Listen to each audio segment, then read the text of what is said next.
وبركاته. الحمد لوليه والصلاة والسلام لأهلهما. أما بعد فقد قال الله جل في شان حبيبه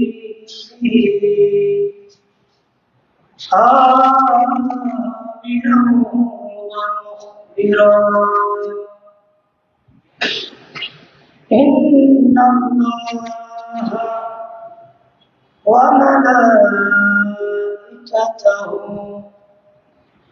يصلون على النبي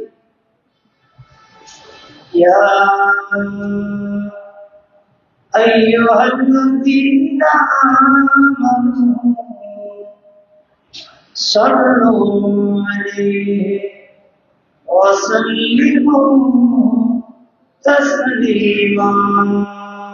صلى الله على سيدنا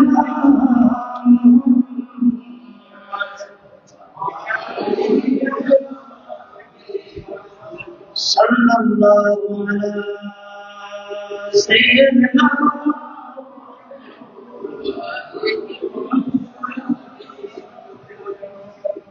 اللهم صل على سيدنا محمد نبينا شفيعنا مولانا सुबह में हुई बटता है बाड़ा नूर का सदम कले नूर का आया है तारा नूर का अल्लाहुम्मा सैयदना आतिना बियना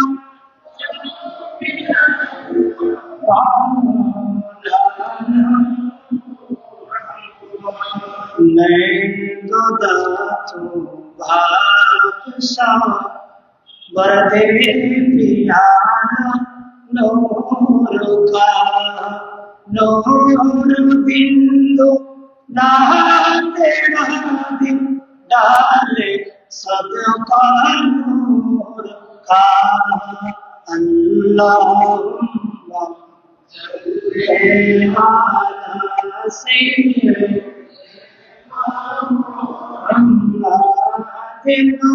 नबीना शफीअना मौलाना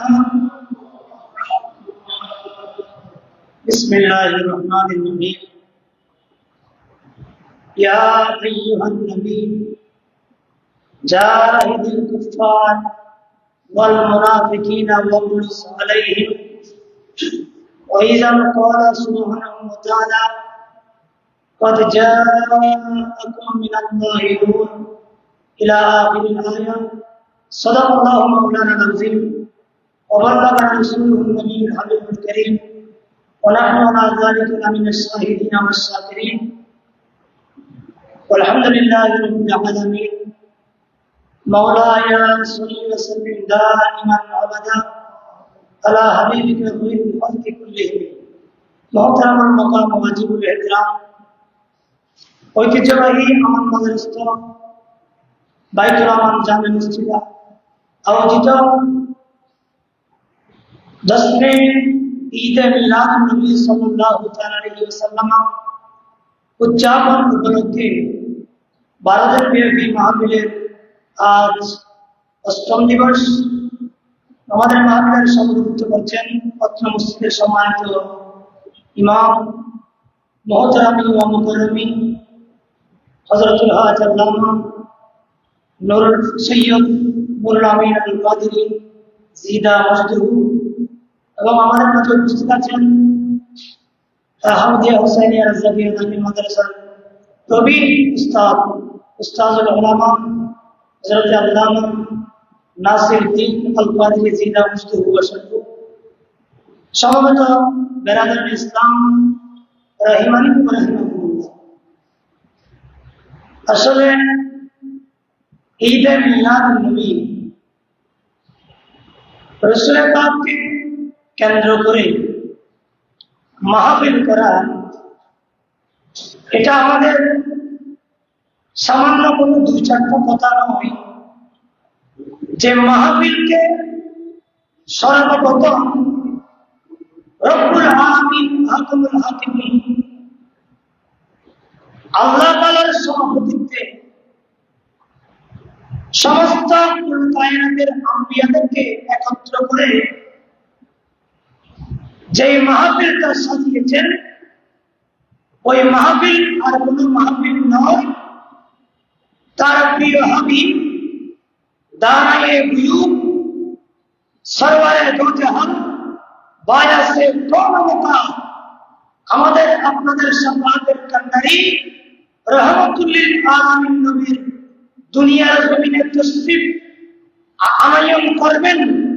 এ লক্ষ্যে লামকানের মধ্যে আল্লাহ সুবহানাহু ওয়া তাআলা মিলাদুন নবীর মাহফিল করে একথা আল্লাহ জানান দিয়েছেন যে মিলাদুন নবীর মাহফিল করা এটা সামান্য কোনো দুটাচ্ছা কথা নয়, এটা আমি আল্লাহর একদম জ্বলন্ত সুন্নাত।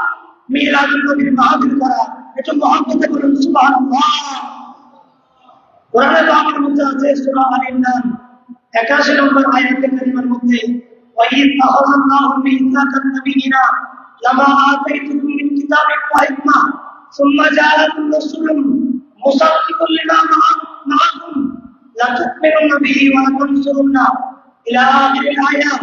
সেদিন আল্লাহ সুবহানাহু ওয়া তাআলা আমাদের প্রিয় নবী রাসূল করিম সরওয়ারে দো জাহান সাল্লাল্লাহু আলাইহি ওয়াসাল্লামকে দুনিয়ার জমিনে পাঠাবেন। এই পাঠানোর আগে আল্লাহ আলমে আরওয়াহ রূহ জগতের মধ্যে আল্লাহ নবীদেরকে একত্র করে ওয়াদা করেছেন, অঙ্গীকারবদ্ধ করেছেন, এ নবীরা, এ রাসূলরা, তোমাদেরকে নবুয়ত দিয়ে রিসালাত দিয়ে আমি দুনিয়ার জমিনে পাঠাবো, কিন্তু আমার মাহবুব নবীর ডাকটা তোমাদেরকে বাজাতে হবে, কারণ আমার মাহবুব নবীকে প্রেরণ করব সবার শেষে তোমাদেরকে পাবলিসিটি করার জন্য আগে ভাগে আমি পাঠিয়ে দিব। এই আমার মাহবুব নবীর মিলাদুন নবীর ঘোষণা তোমরা আপন আপন উম্মতদেরকে তোমরা পৌঁছে দিবা। এটা মহব্বতে বলুন সুবহানাল্লাহ। এটা সাধারণ কোনো মাহফিল নয়, এটা আল্লাহর প্রিয় মাহবুব নবীর নূরানি মাহফিল, যিনাকে না পাঠাইলে আমরা আল্লাহ পর্যন্ত পৌঁছার কোনো রাস্তা থাকতো না। যে নবীকে দুনিয়ার জমিনে প্রেরণ না করলে আজকে যে নামাজ পড়লাম, যে নামাজ পড়লে রব্বে কারীম খুশি হয়, ওই নামাজ হতো না যদি আমরা ইমামুল আম্বিয়া সরওয়ারে দো জাহান রাহমাতুল্লিল আলামিনকে নবী যদি আমরা না পেতাম। হাদিসে পাকের মধ্যে আছে রাসূল পাক সাল্লাল্লাহু আলাইহি ওয়াসাল্লাম সাহাবায়ে কেরামকে বলেছেন, মিশকাতের মধ্যে আছে কিতাবুস সালাতের মধ্যে, যে আমার নবী একদিন বলেছেন, এ সাহাবায়ে কেরাম, তোমাদের ঘরের সামনে যদি কোনো একটা নদী থাকে, কোনো একটা পুকুর থাকে, তুমি যদি সেখানে দৈনন্দিন নামাজ পড়ো, দৈনন্দিন যদি তুমি গোসল করো 5 বার, সেখানে কি তোমার শরীরে কোনো পাপ থাকবে? সাহাবায়ে কেরাম বলেছেন, ইয়া রাসূলুল্লাহ, আমরা দৈনন্দিন গোসল করি 1 বার, সেখানে কোনো নাপাক থাকার প্রশ্নই আসে না। 4-5 বার গোসল করলে নাপাক তো থাকার কথাই না। আমার নবী বলেছেন, কেউ যদি 5 বার 5 ওয়াক্ত নামাজ আল্লাহ সুবহানাহু ওয়া তাআলার সন্তুষ্টির জন্য নামাজ আদায় করে, আল্লাহ তার জীবনের গুনাহ মাফ করে দেন। বড় করে বলুন সুবহানাল্লাহ। আর সেই নামাজ কেমনে হলো? বুখারী শরীফের একটি হাদিস, আমি সংক্ষিপ্ত সময়ে কিছু আলোচনা করার শেষ করে দিব, সংক্ষিপ্ত সময়। বুখারী শরীফের হাদিস, একদিন সাহাবায়ে কেরাম নামাজ পড়ছেন, 2 জন সাহাবায়ে কেরাম ছিলেন, 2 জন সাহাবী, ওনারা নামাজ পড়ছেন। আমার নবী ওনাদের নামাজ দেখেছেন, তখন রাসূল বললেন, এ সাহাবায়ে কিরাম, সাল্লু ফাইন্নাকা লাম তুসাল্লি, তোমাদের নামাজ হয় নাই, আবার নামাজ পড়ো। ওনারা আবার নামাজ পড়লেন। নামাজ পড়ার শেষে রাসূল পাক বললেন, তোমাদের নামাজ হয় নাই, সাল্লু, আবার নামাজ পড়ো, ফাইন্নাকা লাম তুসাল্লি। এভাবে তিনবার নামাজ আদায় করলেন, নামাজ হয় নাই। নবী বললেন, হে সাহাবায়ে কিরাম, এবার তোমরা আমি কেমনে নামাজ পড়ি এটা দেখো, কেমনে নামাজ পড়ি। রাসূল নামাজ পড়লেন, ওনারা দেখলেন, নামাজ শেষ করে বললেন, সাল্লু কামা রাআইতুমুনি ইউসাল্লি। এ আমার সাহাবায়ে কিরাম, নামাজ এটা মামুলি জিনিস নয়, নামাজ এটা আল্লাহ ফরজ করেছেন। আমি রাসূলের মাধ্যমে, আমি রাসূল যেভাবে নামাজ পড়েছি, এটার নাম নামাজ। কি বোঝা গেল? রাসূলুল্লাহ দুনিয়ার জমিনে তাশরীফ আনায়ন না করতেন, এই 5 ওয়াক্ত নামাজ আল্লাহর দরবারে নামাজই হতো না। তো চিৎকার দিয়ে বলুন সুবহানাল্লাহ। এই নামাজ পেলাম রাসূলের পাকের দরবারে। সুতরাং মিলাদুন নবীর মাহফিল মানে রাসূলুল্লাহ আল্লাহর পক্ষ থেকে যত নিয়ামত এনেছেন, আমাদেরকে দিয়েছেন, দুনিয়া বলেন আখিরাত বলেন, সমস্ত নিয়ামতের কৃতজ্ঞতা আপনি গনে গনে কেমনে শেষ করবেন? আল্লাহ কোরআন শরীফে বলেছেন, ওয়া ইন তাউতু নি'মাতাল্লাহি লা তুহসুহা। বান্দারে, আমি আল্লাহ তোমার উপর এত বড় দয়া করেছি, এত বড় ইহসান করেছি, এত নিয়ামত তোমার জীবনে আমি দান করেছি, তুমি এগুলো গণনা শুরু করতে পারবা, কিন্তু শেষ করার ক্ষমতা তোমার কাছে নেই। এখন আল্লাহ এমন একটা কাজ করলে তোমার কৃতজ্ঞতা প্রকাশ হবে, এই কাজটা একটু তুমি বলো না। আল্লাহ বলেছেন, কুল ইন কুনতুম তুহিব্বুনাল্লাহ ফাত্তাবিউনি ইউহিব্বুকুমুল্লাহ। একটা রাস্তা আছে, ইয়া আমার ইলাহি, এই রাস্তাটা কোনটা রাস্তা? আমার আল্লাহ বলেছেন, আমার মাহবুব নবীকে পৃথিবীর জমিনে 12 রবিউল আউয়াল তোমাদের কাছে মক্কাতুল মুকাররমায় প্রেরণ করেছি। ওই নবীর বেশি বেশি শুকরিয়া আদায় করো। ওই নবীর যদি কৃতজ্ঞতা প্রকাশ করতে জানো, করতে পারো, তখন আমি আল্লাহর সমস্ত নিয়ামতের কৃতজ্ঞতা প্রকাশ আমার কাছে হয়ে যাবে। একটু উচ্চ আওয়াজে বলুন সুবহানাল্লাহ। কারণ সমস্ত নিয়ামতের ওসিলা আমাদের প্রিয় নবী রাসূল করিম সাল্লাল্লাহু আলাইহি ওয়াসাল্লাম। সুতরাং মিলাদুন নবীর মাহফিল করা মানে এটা আল্লাহর সমস্ত নিয়ামতের কৃতজ্ঞতা প্রকাশ করা। আল্লাহ কোরআন শরীফে আয়াতে বলেছেন, লাইন শাকারতুম লাযিদান্নাকুম ওয়া লাইন কাফারতুম ইন্না আযাবি লাশাদীদ। হে আমার বান্দারা, আমি আল্লাহ যেই নিয়ামত দিয়েছি, ওই নিয়ামতের শুকরিয়া যদি করতে চাও, করতে পারো, তখন আমি নিয়ামত বাড়িয়ে দিব। আর যদি অকৃতজ্ঞ হও, যদি কৃতজ্ঞতা প্রকাশ না করো, তোমার জন্য জাহান্নামে কঠোর লাঞ্ছনাদায়ক শাস্তি তোমার জন্য অপেক্ষমান করছেন। আল্লাহ আমাদেরকে যে মিলাদুন নবীর মাহফিল 12 দিন ব্যাপী করার যে আল্লাহ সুযোগ দিয়েছেন, আসার সুযোগ দিয়েছেন, বসার সুযোগ দিয়েছেন, এটা আমরা আল্লাহ দরবারে একবার বলবেন না আলহামদুলিল্লাহ? এটা আল্লাহর কৃতজ্ঞতার জায়গা। আমি কোরআন হাকিমের 2টা আয়াতের অংশ তেলাওয়াত করেছি। আল্লাহ কোরআন শরীফে বলেছেন, কদ জাআকুম মিনাল্লাহি নূর। আল্লাহর পক্ষ থেকে আমাদের কাছে একটা নূর এসেছে। একটা কি এসেছে? নূর। আল্লাহ নিজেই বলছেন যে তোমাদের কাছে এসেছে। কে এসেছে? নূর এসেছে। তার মানে বোঝা গেল যে আমাদের নবী যখন দুনিয়ার জমিনে আসছে, তখন বোঝা গেল নবী আগে কোথাও ছিল। কিন্তু আমাদের দেশে কেউ কেউ বলতে চায় যে আমাদের নবী নাকি 40 বছরের নবী হয়েছে। একটু বড় না, নাউযুবিল্লাহ।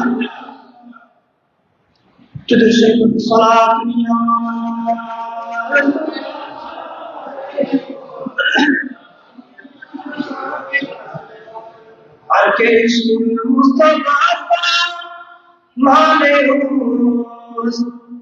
বাহার ভাগর মুশায়েনা মানে মুস্তে সালাত ইয়া রাসূলুল্লাহ আলাইকুম সালাম। তাহলে আমি যে কথা বলতে চাচ্ছি না, আল্লাহ বলছেন হে আমার মাহবুব নবীর উম্মতেরা, তোমাদের কাছে এসেছে যা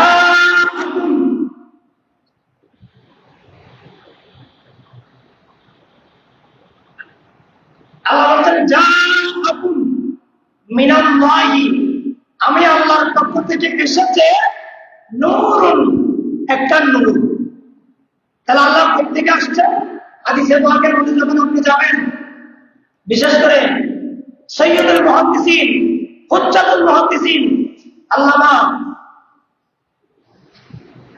মুসনাদে আহমদ বিন হাম্বলের মধ্যে আল্লামা ইমাম আহমদ বিন হাম্বল রওয়ায়াত করছেন যে আমাদের নবী আগে কোথায় ছিল?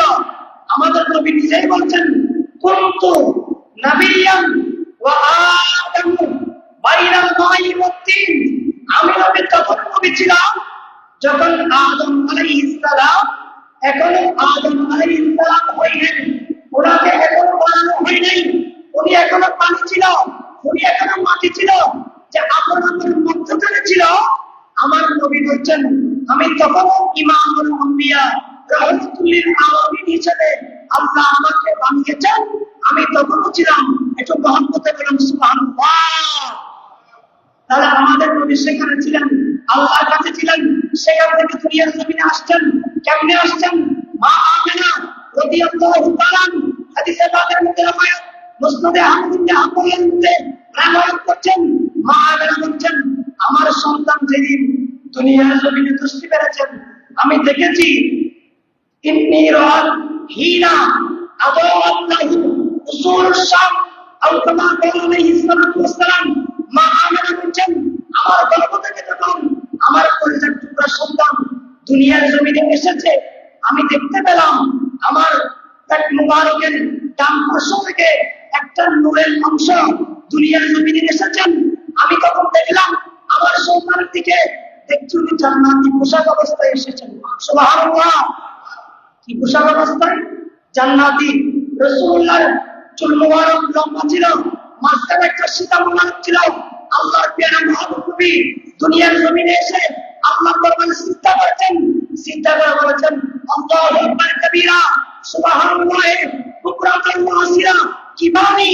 আল্লাহ নবী একথা আল্লাহকে জানান দিয়েছেন, হে বারি ইলাহি, তুমি আমাকে সমস্ত জনগণের, সমস্ত উম্মতের, সমস্ত কিছুর জামাতের সাবিদার আমি রাসূলুল্লাহকে বানিয়েছো। সেখানে আমি দুনিয়ার জমিনে আসার সাথে সাথে তুমি আল্লাহর কৃতজ্ঞতা শুকরিয়া জ্ঞাপন করেছি। একবার বলুন না সুবহানাল্লাহ। আমার নবী এসে সিজদা করেছেন, তাসবিহ করেছেন আল্লাহু আকবার কবীরা সুবহানাল্লাহ বুকরাতান ওয়া আসিলা। মা আমিনা বলছেন আমার সন্তান যখন দুনিয়ার জমিনে তাসবিহ করেছেন, তখন আমি দেখতে পেলাম মক্কাতুল মুকাররমা, এখানে অনেকে হাদিসে আছেন মারওয়া পাহাড় থেকে বের হলে রাসূল পাকের মসজিদ শরীফ ঘরেটা এখনো আছে লাইব্রেরি হিসেবে, ওখানে জামাল মুবাইসের পাশে রাসূল পাক ওখানে তাসবিহ করেছেন। মা আমিনা বলছেন আমি শুধু মক্কা শরীফ নয়, আমার মা, আমার সন্তান দুনিয়ার জমিনে আসছেন, আসার সাথে সাথে আমি দেখতে পেলাম কোথায় সিরিয়ার রাজপ্রাসাদ, সেখানে আমি বাদশার রাজপ্রাসাদ পর্যন্ত আমার সন্তান পরিজাত টুকরা সন্তানের নূরের আলোতে আমি মা আমিনা মক্কা শরীফ থেকে একদম পাশের রাজা বাদশাদের প্রাসাদ আমি মা আমিনা মক্কা শরীফ থেকে দেখেছি। একটু বড় করে বলুন সুবহানাল্লাহ। কারণ আমার নবীকে তো আল্লাহ পাঠিয়েছেন নূরানি নবী বানিয়ে। কি নবী বানিয়ে? আমার নবী নূর, ওনাকে বানিয়ে আল্লাহ নূর দিয়ে। একথা আল্লামা তাফসীরে রুহুল বয়ান আল্লামা ইসমাইল হকি চমৎকার করে বলেছেন যে অনেকেই বলে থাকে আমাদের নবী নাকি মাটির তৈরি। আমাদের নবী মাটির তৈরি বলতে চাই, আমি চ্যালেঞ্জ করে বলতে চাই যে মাটির তৈরি যে নবী আল্লাহ নবীকে বানিয়েছেন, একথা কোরআনের শুরু থেকে শেষ পর্যন্ত হাদিসের কিতাবের যত কিতাব আছে একটি কিতাবের মধ্যে একথা নাই যে আল্লাহর প্রিয় মাহবুব নবী তথা আমাদের নবীকে আল্লাহ মাটি দিয়ে বানিয়ে দুনিয়ার জমিনে পাঠিয়েছেন। এরকম একটি রাওয়ায়াত এই খুদার জমিনের মধ্যে যত কিতাব আছে একটা কিতাবের মধ্যেও নাই। একটু বড় করে বলুন না সুবহানাল্লাহ। আল্লাহ বলছেন আমি নূর পাঠিয়েছি, জাআকুম মিনাল্লাহি নূর, আমি নূর পাঠিয়েছি। তখন আমাদের যে তাফসীরের রুহুল বায়ানওয়ালা বড় চমৎকার একটা ব্যাখ্যা দিয়েছেন আমাদের নবীর সৃষ্টি নিয়ে। উনি বলছেন আমাদের নবীর সৃষ্টি হচ্ছে তিন প্রকার, তিনটা সূরত রয়েছে। একটা হচ্ছে সূরতে হাক্কি, একটা হচ্ছে সূরতে মালাকি, একটা হচ্ছে সূরতে বশরি। তার দেশ বড় বড় জিন অনর মার্কেট আছে, এটা ইজ্জত মার্কেট করে দেবেন। তখন আপনি দেখতে পাবেন কিছু কিছু মানুষকে সাজিয়ে রেখেছেন, কিন্তু মানুষ নয়, দেখতে মনে হচ্ছে মানুষ, মানুষ নয়। দূর থেকে মনে হবে উনি লম্বা মানুষ দাঁড়িয়ে আছে, কাছে যখন যাবেন দেখতে পাবেন আসলে উনি মানুষ নয়, উনি একটা মূর্তির মতো ওনাকে বানানো হয়েছে, একটা কাপড় পরে পরিহিত অবস্থায়। বশর বলা হয় রাসূল পাকের বাহিরের যে অবয়ব একটা আছে, এই অবয়বকে বলা হয় বশরী। এখন আমি যদি আপনাকে বলি আপনিও আমার মতো মানুষ, আমিও আপনার মতো মানুষ, দুজন বন্ধু বন্ধু মানুষ, আমি যদি ইমাম সাহেবকে বলি এটা কি আদব হবে নাকি বিয়াদবি হবে? হুজুরকে যদি আমি বলি আপনার কাছে দুইটা চোখ আছে, আমার কাছে দুইটা চোখ আছে, আপনার কাছে একটা মাথা আছে, আমার কাছে একটা মাথা আছে, এরকম এরকম যা যা কিছু আছে, আমি এই যুক্তিতে আপনাকে বলছি আপনি যে এরকম মানুষ, আমি সেরকম মানুষ, আপনার যে পজিশন আমার সেই পজিশন, এরকম বললে এটা কি আদব করে নাকি বিয়াদব হবে? এটা বিয়াদব। ঠিক তত আল্লাহ সুবহানাহু ওয়া তাআলা মানুষের হেদায়েত করার জন্য রাসূল পাকের সমস্ত উম্মতের জামিনদারি রক্ষা করার জন্য আল্লাহ প্রিয় মুহাম্মদ নবীকে আমাদের মতো একটা স্ট্রাকচার দিয়ে, একটা অবয়ব দিয়ে দুনিয়ার জমিনে প্রেরণ করেছেন। এটাকে বলা হয় সুন্নতে বশরী। এটা রাসূলুল্লাহর হাকিকত নয়, এটা হাকিকত নয়। রাসূলুল্লাহ যখন ফেরেশতাদের জগতে যেতেন তখন আমাদের নবীর সূরত ছিল সূরতে মালাকি, সূরতে মালাকি। কারণ আপনারা জানেন যে আমাদের নবীকে আল্লাহ মেরাজ করিয়েছেন, তো মেরাজ করানোর সময় আমাদের নবীকে কি ফেরেশতারা জুলুস করে করে আল্লাহর দরবারে নিয়ে যায় নাই? গিয়েছেন মক্কা শরীফ থেকে বাইতুল মাকদাস শরীফ, সেখান থেকে প্রথম দ্বিতীয় তৃতীয় চতুর্থ পঞ্চম ষষ্ঠ সপ্তম সিদরাতুল মুনতাহা অতিক্রম করে লামাকান নিয়ে গেছেন। কোথায় নিয়ে গেছেন এটা আল্লাহ জানে। তাফসীরে রুহুল বায়ানের মধ্যে আল্লামা ইসমাঈল হাক্কি আলাইহির রাহমাতু ওয়া রিদওয়ান এই কথা প্রমাণ করেছেন যে আমাদের নবী যখন আমাদের থেকে ছাড়িয়ে যখন উঁচু জগতে যাচ্ছেন, সেখানে কোনো মানুষ যেতে পারে না, সেখানে যখন আমাদের নবী চলতে চলতে যখন উচ্চভবনে চলে গিয়েছেন তখন আমাদের নবীর সূরত প্রকাশ পেয়েছেন সূরতে মালাকি। একটু মহব্বতে বলুন না সুবহানাল্লাহ। সূরতে মালাকি। আর যখন সিদরাতুল মুনতাহা অতিক্রম করার পর জিবরাইল বললেন, হে ইয়া রাসূলুল্লাহ আমি আর যেতে পারবো না, লাউ দানাতু আনমিলাতান, ইয়া রাসূলুল্লাহ আমি যদি সামনে একটু দাঁড়িয়ে যাই আমার শরীর নুরানি টাকা এটা ধ্বংস হয়ে যাবে, আমি আর সামনে যেতে পারবো না। ও জিবরাইল কেন তুমি আমাকে নিয়ে আসছো না? তো ইয়া রাসূলুল্লাহ আপনার নূরের যে প্রকাশ, সেই নূর দিয়ে আল্লাহ আপনাকে বানিয়েছেন, ওই নূরের ক্ষমতা আল্লাহ আমাকে দেয় নাই। সুবহানাল্লাহ বলেন না, ওই ক্ষমতা আমাকে দেয় নাই। জিবরাইল বললেন ইয়া রাসূলুল্লাহ আমি যেতে পারবো না, আপনি যান। তখন রাসূলুল্লাহ যে নূর দিয়ে আল্লাহ রাসূলকে বানিয়েছেন যে কদ জাআকুম মিনাল্লাহি নূর, আল্লাহ কোরআন শরীফে সূরা মাইদার 15 নম্বর আয়াতের যে কথা বলেছেন, এই কথা বাস্তবায়ন হচ্ছে কোথায়? যখন আমাদের নবী লামাকানে গমন করছেন, যেখানে আল্লাহ বলছেন উদুনু মিন্নি ইয়া হাবিবি, উদুনু মিন্নি ইয়া হাবিবি, হে আমার মাহবুব নবী আপনি কাছে আসুন, কাছে আসুন। এভাবে বলে বলে আল্লাহ যখন আমার প্রিয় নবীকে সামনে রেখে দিয়েছেন তখন আমাদের নবীর সূরত যেটা হাক্কি, যেটা রাসূলুল্লাহর সূরত, যেটাকে আল্লাহ আমাদের নবীকে বানিয়েছেন, ওই সৃষ্টির সূরতটা তখন থেকে প্রকাশ পেয়েছেন। একটু মহব্বতে বলুন সুবহানাল্লাহ। এবার বলুন মা আমেনার বলে 12ই রবিউল আউয়াল কি আমার মতো আপনার মতো মানুষ এসেছেন নাকি নূরানি সূরতের নবী এসেছেন? আলা হযরত বলেছেন এক জায়গায়, তেরে নসলে पापों में है बच्चा बच्चा नूर का तू है आईने नूर तेरा सब गिराना नूर का আল্লাহ হযরত বলছেন ইয়া রাসূলুল্লাহ আমি আপনাকে কোন পর্যায়ে নূর বলবো কারণ আপনার সাথে লাগার কারণে যারা লেগেছেন তারাই তো নূরে নূরান্বিত হয়ে গেছেন আপনার সাথে লেগেছেন সিদ্দিক আকবর ফারুক আজম ওনারা এক একটা নূরের মালিক হয়ে গেছেন ইয়া রাসূল কেমনে মালিক হয়ে গেছেন কি দুনিয়া আখিরাতে ওনাদেরকে আল্লাহ এমন সম্মান দান করেছেন এমন হেদায়েতের আল্লাহ করেছেন এই হেদায়েতের জ্যোতি যার সোহবতে পেয়েছেন উনি হচ্ছেন আমি রাসূলুল্লাহ সুতরাং হযরত উসমান ইবনে রাদিয়াল্লাহু তাআলা আমরা ওনাকে বলি জিন্নুরাইন মানে দুই নূরের অধিকারী তো রাসূল পাকের কন্যা দুইজন মেয়েকে বিয়ে করার কারণে হযরত উসমানের বলি যদি উসমানের জিন্নুরাইন হয় অর্থাৎ দুই নূরের অধিকারী দুই নূরের মালিক আল্লাহ বলেন ইয়া রাসূলুল্লাহ আমি আপনাকে কোন উপমা দিব আপনার সাথে লাগার কারণে আপনার কন্যা শাদী করার কারণে উসমানের গলিকে উসমানের জিন্নুরাইন বানিয়ে দিয়েছেন একটা গণতন্ত্র বলুন সুবহানাল্লাহ আল্লাহ এভাবে আমার নবীকে সম্বোধন করেছেন তো রাসূল পাক সাল্লাল্লাহু আলাইহি ওয়াসাল্লাম দুনিয়ার জমিনে এসেছেন নূরানি সূরাতের মালিক হয়ে বুখারী শরীফের একটা হাদিস আমি খুব করে তাকুব করতে চাই একদিন আমার নবী ওয়াজ করছেন আমার নবী ওয়াজ করতে করতে অনেক রাত হয়ে গেল দুইজন সাহাবী আমার নবীর দরবারে ওয়াজ শ্রবণ করলেন এখন যখন রাত হয়ে গেল ওই সাহাবী নবীকে বললেন ফাদাদা আবি উম্মি ইয়া রাসূলুল্লাহ ইয়া হাবিবাল্লাহ বাইরে তো অন্তত রাত আমরা কেমনে যাবো তখন রাসূল পাক সাল্লাল্লাহু আলাইহি ওয়াসাল্লাম ওই একজন সাহাবীকে বললেন এ সাহাবী তুমি একটা কাঠ নিয়ে আসো গাছ একটা কাঠ নিয়ে আসো আমার কাছে তখন রাসূল পাকের কাছে একটা কাঠ আনলেন আমার নবী তখন এই কাঠটা এভাবে ধরলেন ধরে বললেন এ সাহাবী তুমি আবার যাও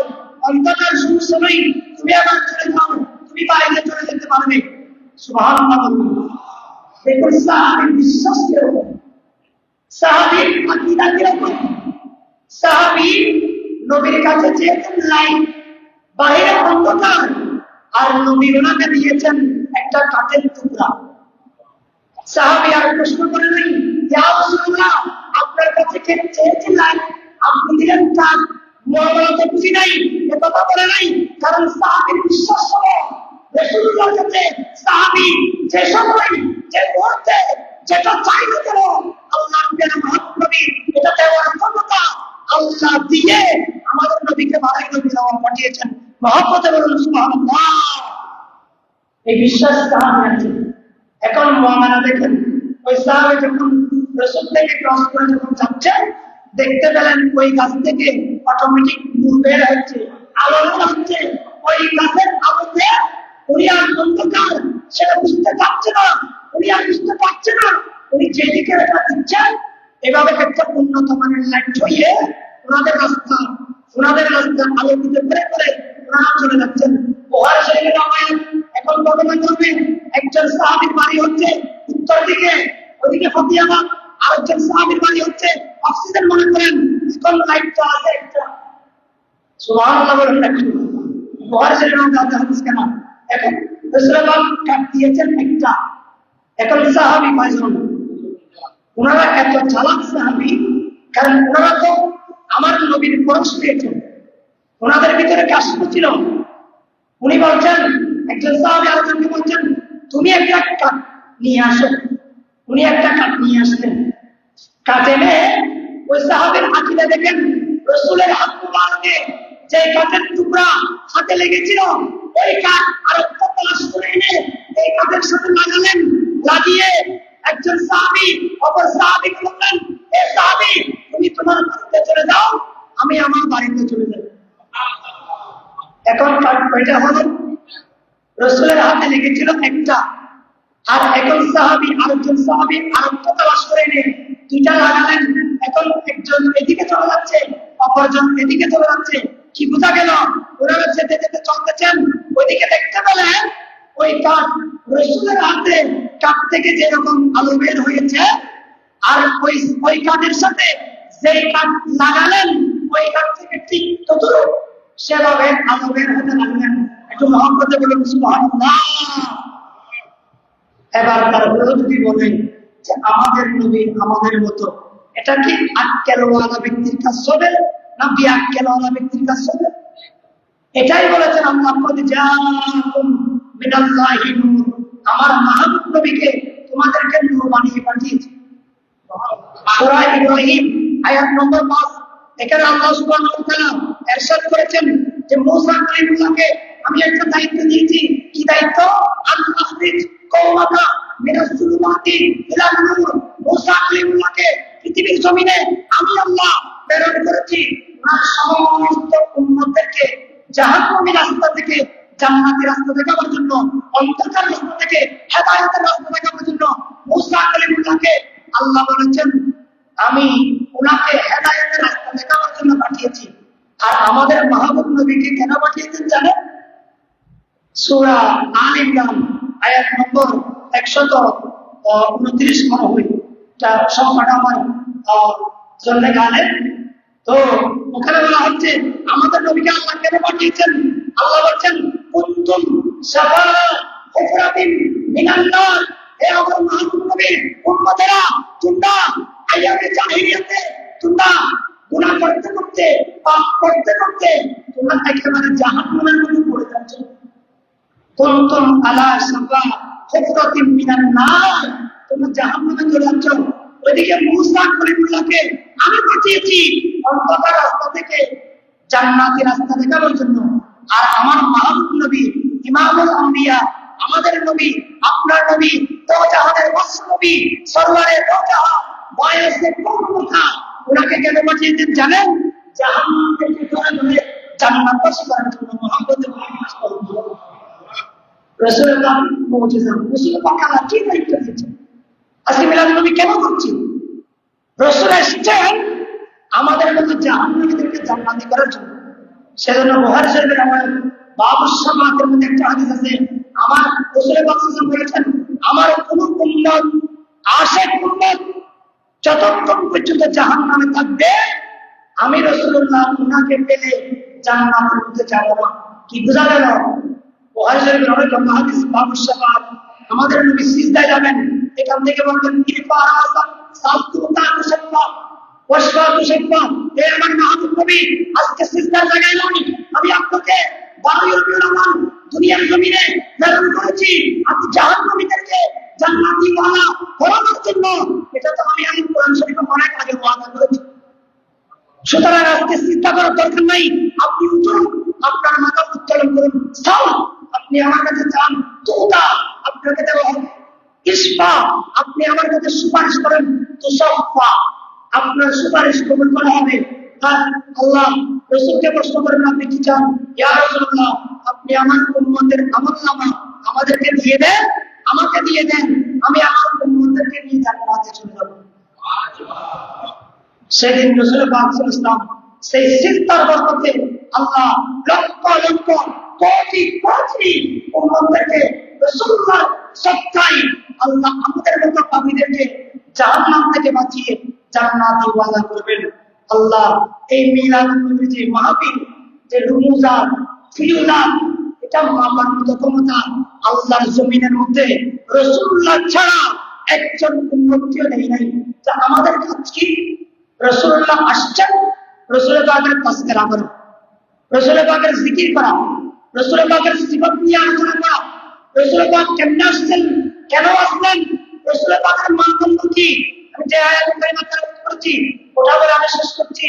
আল্লাহ সুবহানাহু ওয়া তাআলা কোরআন শরীফে ইরশাদ করেছেন সূরা তাওবা, ইয়া আইয়ুহান নবী, হে আমার নবী, জাহিদিল কুফারা ওয়াল মুনাফিকিনা ওয়াগলুজ আলাইহিম, হে আমার মাহবুব নবী আপনি কাফেরদের ব্যাপারে, মুনাফিকদের ব্যাপারে আপনি একটু কঠোর হন, আপনি একটু কঠোর হন। মুনাফিক এবং কাফের, যুগে যুগে কাফেররা মুসলমানদেরকে লুণ্ঠিত করবেন, মুসলমানদেরকে কষ্ট দিবেন, ইসলামের উপর যখন কাফেররা আঘাত আনবে, তখন আল্লাহ বলেছেন আমার মাহবুব নবী উম্মতেরা তোমরা আর বসে থাকবে না, তোমরা তোমাদের শক্তি নিয়ে জিহাদের ময়দানে নেমে যাবা। এটাকে বলা হয় ইমানদারের পরিচয়। শুধু কাফেরদের ব্যাপার নয়, ওয়াল মুনাফিকিন, যত মুনাফিক আছে মুনাফিকদের ব্যাপারে আল্লাহ বলছেন হে আমার মাহবুব নবী আপনি তাদের বিরুদ্ধে জিহাদ করেন। তো আজকে কাফের আছেন, মুনাফিক আছেন, আমাদের আশেপাশে আছেন। সুতরাং আমরা যারা ইমানদার, আমাদের দায়িত্ব হচ্ছে আল্লাহর তাওহীদের ব্যাপারে, রাসূল পাকের রিসালাতের ব্যাপারে কেউ যদি আঙ্গুল তুলে তাকে আমরা সমস্ত শক্তি দিয়ে আমরা মোকাবেলা করে আল্লাহর শান, রাসূলুল্লাহর শান রক্ষা করা, এটা হচ্ছে আমরা ইমানদারের জন্য বড় শক্তি, বড় হাতিয়ার। এটার জন্য আল্লাহ সুবহানাহু ওয়া তাআলা আমাদেরকে দুনিয়ার জমিনে পাঠিয়েছেন। সংক্ষিপ্ত আলোচনা আমি ইতি টানছি। আমি যা যা আলোচনা করেছি আমি বলেছিলাম যে আল্লাহ সুবহানাহু ওয়া তাআলা আমাদের নবীকে দুনিয়ার জমিনে পাঠিয়েছেন সাধারণ মানুষের সূরত, সিরাত, বৈশিষ্ট্য দিয়ে আল্লাহ পাঠাই নাই। আল্লাহ এমন ভাবে পাঠিয়েছেন কোন 1,24,000, 2,37,000 কোন নবীদেরকেও সেভাবে পাঠাই নাই। আমাদের নবী অন্য নবীর সাথে তুলনা করা তো দূরের কথা, তুলনা আনতে পারবেন না, এরকম আমাদের নবীকে আল্লাহ প্রেরণ করেছেন। তো আমাদের নবীকে পেয়েছি, বাস আমরা আটকানো জান্নাতের মালিক পেয়ে গেছি। কারণ আটকানো জান্নাতের চাবি আমাদের নবীর হাতে। বুখারী শরীফে রওয়ায়াত সাইয়্যিদুনা আমির ইবনে মুআবিয়া রওয়ায়াত করেছেন ইন্নামা আনা কাসিম ওয়াল্লাহু ইউতি, যে আমার নবী বলেছেন সমস্ত দুনিয়ার যত নিয়ামত, আখিরাতের যত নিয়ামত, সমস্ত কিছুর জনগণের চাবি আমি মুস্তাফার হাতে। আল্লাহ আমাকে দেন, আমি রাসূলুল্লাহ বন্ধন করি। সুতরাং আমরা এমন নবী পেয়েছি যে নবীর উম্মত হওয়ার জন্য সাইয়্যিদুনা জলিলুল কদর রাসূল ঈসা রূহুল্লাহ মতো নবী আল্লাহর দরবারে ফরিয়াদ করেছেন। তা আমাদের খুশকিসমত, আমরা 12 দিন ব্যাপী মাহফিল করছি মানে এটা আল্লাহর দরবারে নিয়ামতের কৃতজ্ঞতা প্রকাশ করছি। আল্লাহ বলেন ওয়াজকুরু নি'মাতাল্লাহ, তোমরা বেশি বেশি আমি আল্লাহর নিয়ামত তাজকিরা করো। আমার আলোচনা শেষ। আল্লাহ সুবহানাহু ওয়া তাআলা এই মিলাদুন নবীর ফিয়দা বারাকাত আল্লাহ আমাদেরকে দান করুন। কাল কিয়ামতের ময়দানে হাসরে নসরে রাসূল পাকের শাফাআতের কুবরা আল্লাহ আমাদের হাতকে কবুল করে আমরা যাতে রাসূল পাকের পিছনে পিছনে গোলাম বনে আমরা যাতে জান্নাতে যেতে পারি, এই দোয়াটুকু রাসূল পাকের কদমে রেখে আল্লাহ প্রত্যেকের আশা আশা এই মিলাদুন নবীর মাহফিল ওসিয়ার কমিটি কর্তৃক আয়োজিত এই আমার বাজার কেন্দ্রীয় জামে মসজিদে আজকের এই 12 দিন ব্যাপী মাহফিল কাল কিয়ামতের ময়দানে আমার জন্য, আপনাদের জন্য, যারা করেছেন আয়োজকদের জন্য নাজাত জরিয়া হিসেবে আল্লাহ কবুল করুক। আমিন। আস্তাগফিরুল্লাহল আযীম ওয়ালা হাওলা ওয়ালা কুওয়াতা রাদিতু বিল্লাহি রাব্বান ওয়া বিল ইসলামি দীনান ওয়া বি মুহাম্মাদিন সাল্লাল্লাহু আলাইহি ওয়াসাল্লাম নবিয়্যান ওয়া রাসূলা। আসসালামু আলাইকুম ওয়া রাহমাতুল্লাহি ওয়া বারাকাতুহু। ইয়া নবী সালাম